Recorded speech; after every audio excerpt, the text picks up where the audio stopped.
some people don't have privilege when you basically just said that trans people aren't valid. They're not a thing. They're just girls pretending to be boys or boys pretending to be girls.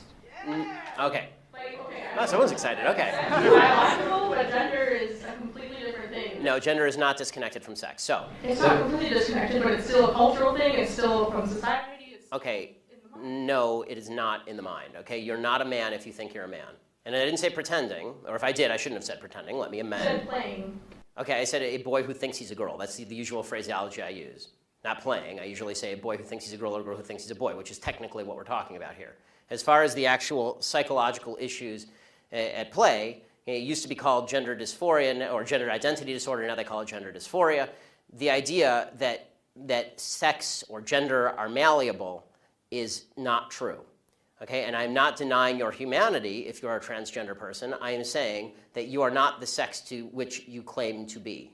You're still a human being, and you're a human being with an issue that I wish you Godspeed in dealing with in whatever way you see fit. But if you are going to dictate to me that I'm supposed to pretend that men are women and women are men, no. My answer is no. I'm not going to modify basic biology because it threatens your subjective sense of what you are.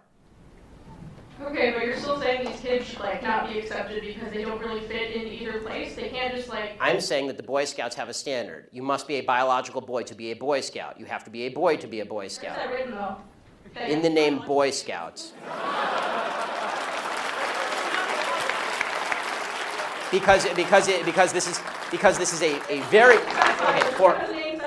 because for all of human history, boy meant boy and girl meant girl. Boy did not mean girl.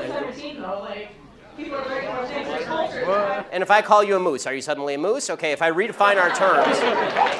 No, yes, that's right. Men and women are a completely different thing. This is true. Have you ever met a man or a woman? They're completely different. It's a completely different thing. You can't just say you're a cat. It's not a thing. It's genders. It's not saying you're. Okay, why is that? I don't understand. Why? Okay, let me ask you this. Okay, I won't ask you how old. I will ask you how old you are. Okay, because you're young enough that it's probably not insulting to ask you. So. I'm 22, so I'm probably only naive, right? No. Why aren't you 60? Why aren't you 60? Because it. And why can't you identify as 60? What is the problem with you identifying as 60? Because it's not the same as gender. You can't just. You're right. Age is significantly less important than gender. You can't magically change your gender. You can't magically change your sex. You can't magically change your age. You can still legally change it. People recognize. You can't legally change your age, by the way. Obviously, you can change your name, you can change your sex, you can change your identity. Just because you can do things legally doesn't mean that they are correct biologically. You could do lots of things in the past that were incorrect biologically and correct legally. For a long period of time in the United States, sterilization of the mentally ill took place. That didn't make it okay. Skinner versus Oklahoma. Justice Oliver Wendell Holmes wrote the decision. Right. I still don't understand why you're accepting these children that are. It's not a matter of open-minded and accepting. I want them to get treatment that they see fit, but that's not involving me. The idea behind the transgender movement as a civil rights movement is the idea that all of their problems would just go away if I would pretend that they were the sex to which they claim membership. That's nonsense. The transgender suicide rate is 40%. It is 40%. And according to the Anderson School at UCLA, it makes no difference. There's a study that came out last year. It makes no difference. Virtually no difference, statistically speaking, as to whether people recognize you as a transgender person or not, which suggests there's a very high comorbidity between transgenderism, whatever that mental state may be, and suicidality. That has nothing to do with how society treats you. Do you think it could be because of their bullied at school? No, I don't think that. I do not think that the discrepancy. First of all, I'm against bullying of any sort. Okay, the idea that somebody would beat somebody up is terrible. Okay, as somebody who's viciously bullied in high school, I'm not a fan of bullying. But the idea that the normal suicide rate across the United States is 4%. The suicide rate in the transgender community is 40%. The idea that 36% more transgender people are committing suicide because people are mean to them is ridiculous. It's not true, and it's not backed by any science that anyone can cite. It is pure conjecture. In fact, it's not even true that bullying causes suicide, according to a lot of studies.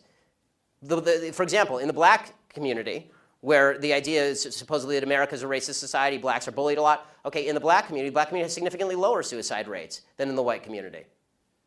In fact, in third world countries, the suicide rate is significantly lower than in first world countries. Suicide actually seems to be a privilege of the upper classes if you actually look at it from a financial perspective. So the idea that suicidality is directly a result of people like me saying, no, men are not women and women are not men, it's not true. It's also... So you think it doesn't impact their identity at all, or their depression, or how they feel about themselves? I think the idea that you're going to sacrifice the entire society's proper definition of sex because you think that there is in legal terms, somebody with an eggshell skull, meaning that somebody who has a pre-existing condition that makes them more susceptible to criticism, that is not a way to run a society. You can't sacrifice truth because some people are going to actually suffer because of the truth. Plus, there's no evidence whatsoever that the suicide rate would go down in the transgender community in any marked way if people just started pretending that men were women and women were men. We're trying that experiment now. We'll find out whether it works. So far, no evidence. Have you talked to a group of trans people at all instead of this group of, like, white people? I'm more than happy to talk to a group of any people who will have me, but usually they protest me.